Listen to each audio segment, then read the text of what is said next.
ৰ'ব ভিডিঅ'টো একেবাৰে স্কিপ নকৰিব। এই চৰকাৰখন যে সকলো কামতে বিফল তাৰ প্ৰমাণ এটা চাই লওক।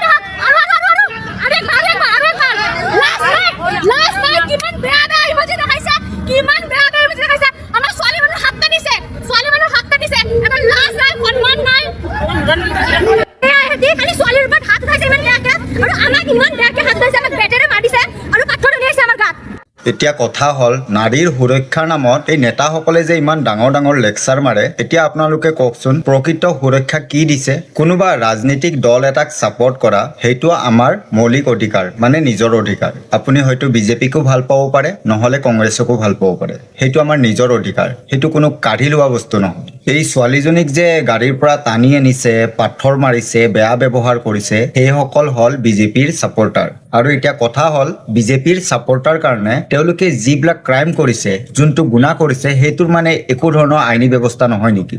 আৰু ভিডিঅ'টোত ক্লিয়াৰকে দেখা পোৱা গৈছে যে লগত আৰক্ষী বিষয়াও আছে। গতিকে আৰক্ষীসকল থাকোঁতে এনেধৰণৰ গুণ্ডামি কৰিব লৈছে, আৰু এই গুণ্ডামি কৰাতে আৰক্ষী নিজে সুৰক্ষা দিব পৰা নাই। এতিয়া কওক আমাৰ অসমৰ মহিলাই হওক বা ছোৱালী হওক কিমান সুৰক্ষিত আছে?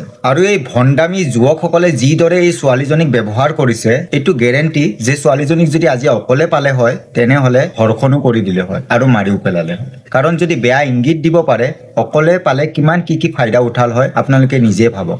আৰু এনেদৰে যদি চলি থাকে কেইদিনমান পিছত অপেন ধৰ্ষণ হ'ব, আৰু সেই ধৰ্ষণত আমি একো কৰিব নোৱাৰো, কাৰণ আমিতো সাধাৰণ মানুহ।